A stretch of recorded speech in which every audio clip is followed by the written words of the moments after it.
Everybody, welcome back to Ebm N5.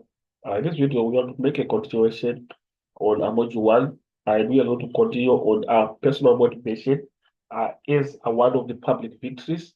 Personal motivation, we described personal motivation in the last video as the drive that you have inside that obviously makes someone continue making progress towards a goal. It can be a goal, it can be an objective.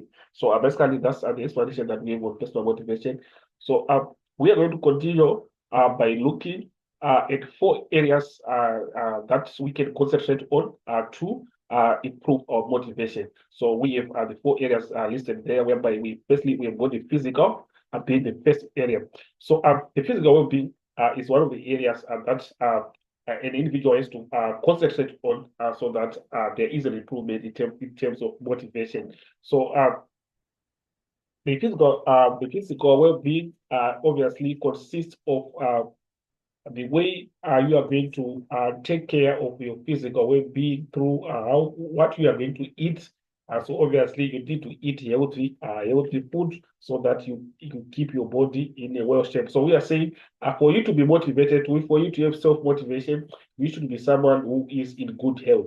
So for you to enhance that good health, you should eat, for example, a balanced diet so that your body is in good shape, and in that way, you can be in the right frame or right senses to be well motivated. So basically, that's what we have on a physical being. And also, you should take note that you do not engage in activities that are hazardous to your health. For example, you're talking about smoking. Do not smoke. Do not over drink, so that it can affect your body. So basically, we are saying you can stop or reduce the consumption of alcohol, for example, so that it doesn't affect your body. So that's what we have. And also, you have to take care of your stress management.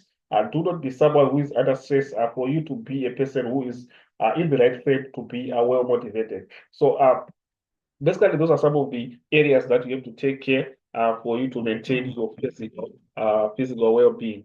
So other physical, we have got information that we have, which is there is a saying that a healthy body fits a healthy mind. So your mind should be should be in the right state for you to be motivated. So your body needs regular exercise. You should eat the right kind of foods and get rid yourself of bad habits such as smoking. Also we have got the mention of stress management and other relaxation exercises are also very important. So basically that's what constitutes physical well-being. So moving on to the mental part, what should you do so that you keep your mental state in the right frame?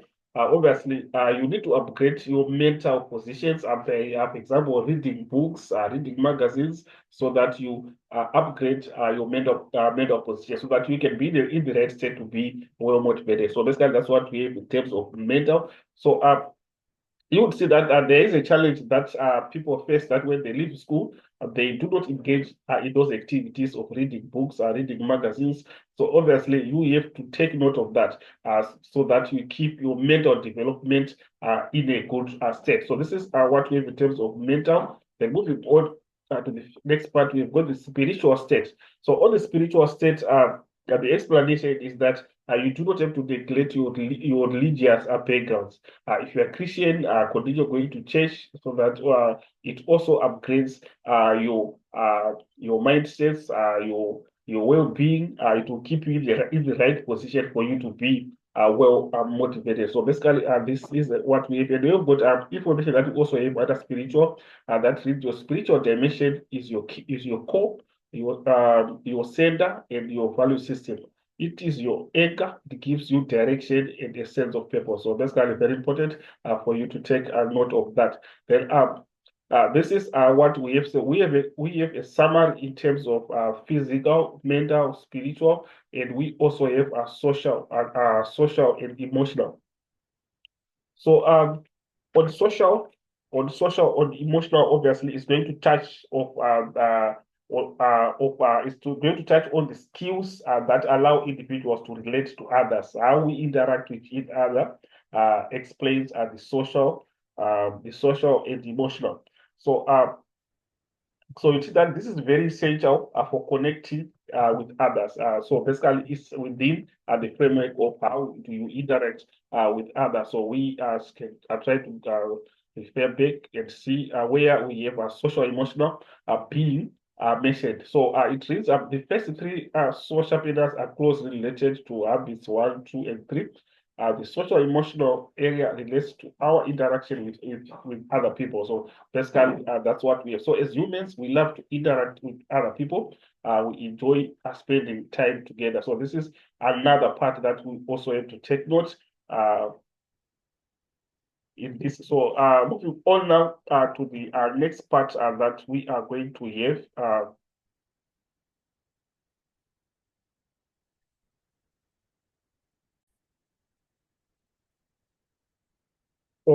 The next area that we are going to look at is on personal planning, whereby we are going to start by understanding what exactly is personal planning. So you see that it is about setting professional goals and outlining the steps needed to achieve them. So basically, this is personal planning, whereby you are setting professional goals and also you're outlining the steps are needed to achieve them. That is personal planning. So you see that the personal planning also consists of time management, whereby in time management we are saying this is the process of planning and exercising conscious control of time spent on specific activities. So the time that you're going to spend, how do you manage it on particular activities is time management. So you would see that we also have certain explanations that are trying to explain in terms of time management. According to information that we are given here. So if you come here, see that it reads as mentioned, it has something to do with time management, but it involves more than that. It involves managing what is important to you. So managing what is important to you also consists of time management. You take charge of your diary and not the other way around. So basically, that is an explanation that is enhancing the outlining of time management. So moving on to the next part, we can so try to see what we have.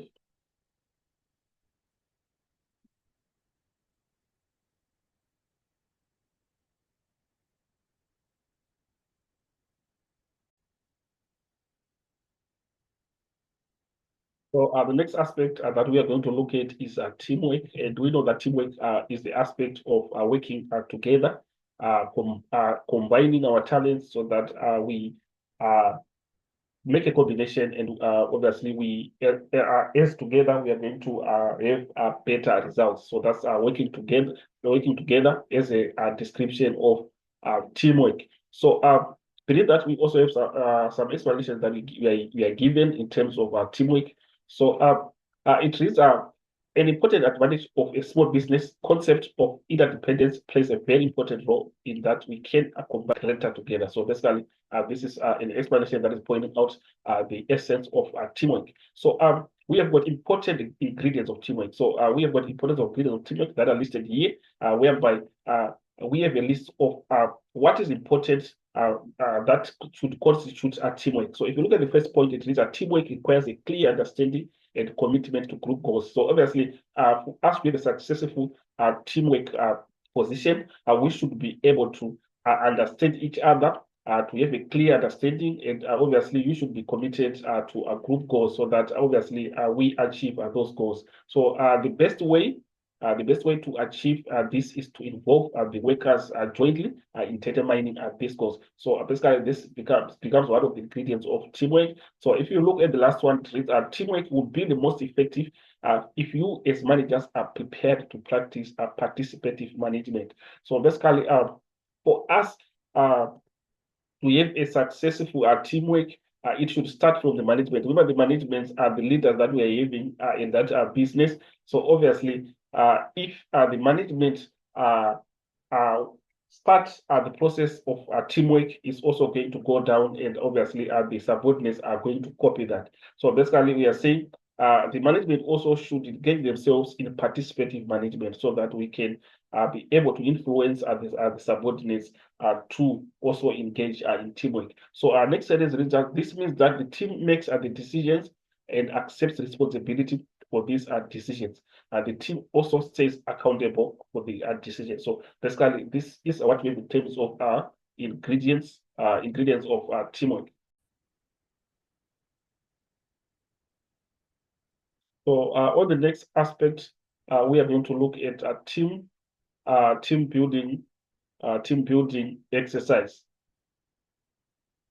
So on team building exercise, we are saying the primary objective of team building is to increase the effectiveness of working as a team. So obviously, team building is going to enhance the process of teamwork, so that the process of teamwork becomes effective.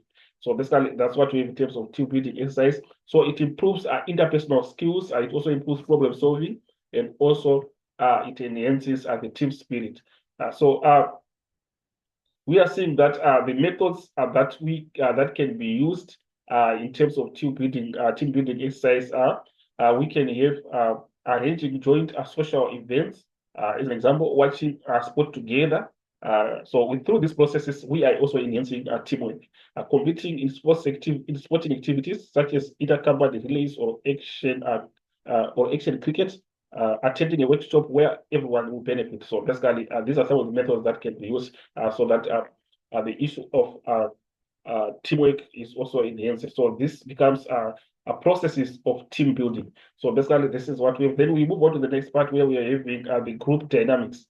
The group dynamics. So basically, the group dynamics deals with the attitudes and behavioral patterns of a group. So dealing with the attitudes and behavioral patterns of a group is what we call group dynamics. So it can be used as a means of problem solving, and also it can be used as a means of teamwork. So that's what we have. So we have also explanations that we have beneath our group dynamics title, which reads whenever a group is formed for whatever purpose, certain dynamics are developed within that group. Individuals accept different roles. So we are going to see that within that group, we are going to see individuals developing different roles. So next sentence reads that the same individual might accept a different role in another group depending on the composition of that group. So basically, the issue of roles in the group. Remember, in a group, we have got different individuals that are constituting that group. So obviously, we are saying the parties that are inside are going to have different roles. So if you go down, you would see that we have some of the roles mentioned. So we are going to start with the group work. So the group work individuals are those that are able to work as a group. So you're saying, first point, encourage the group to determine their goals and plan the agenda, and relate the group activities to their goals, and they help to focus real-world problems. So these are the most effective members of the group. These are some of the points that are explaining those parties that are inside the group that have got a group work mindset. So basically, that's what we have. So the role that they have in that group is that they have a group work mentality. That becomes the role. Then I will look at the next one is the dominator or excessive talker. If you have someone inside the group who is a dominator, and also we can call that person an excessive talker. So first point is saying establish a procedure whereby each person contributes one idea and must then wait until everyone else is had a chance. So basically, you're saying there should be intervention whereby that person is told to contribute one, so that others are given also opportunities. Because if we do not do that, that person is going to talk and have the greater proportion of the time only talking. So basically, that's what we have. So next point, interrupt such a person and ask him or her to summarize. And that's what we have in terms of a dominator or an excessive talker. So from there, we can also proceed whereby we can have the withdrawn or shy person. So we can also have such a person inside the group. First point is saying talk to the person privately and find out how he or she feels about the issue. Ask the person to share this in the group, since it will make a positive contribution. So basically, the first point is emphasizing on talking to the person privately and try to find out where the problem is. And second point, direct person direct questions to a particular person when you know he or she has experience or ideas on the subject. So basically, these are the points that we have under a shy person. Then also have the avoider, and also we have got the degrader. We also have the uncooperative, and then the side conversationalist. So basically, these are some of the roles that we can have inside our groups, and how to handle those people is also explained beneath. So basically, this is what we have according to the last part of our module 1, Ebm N5. Let's stay tuned for more videos to come. Let's take notes.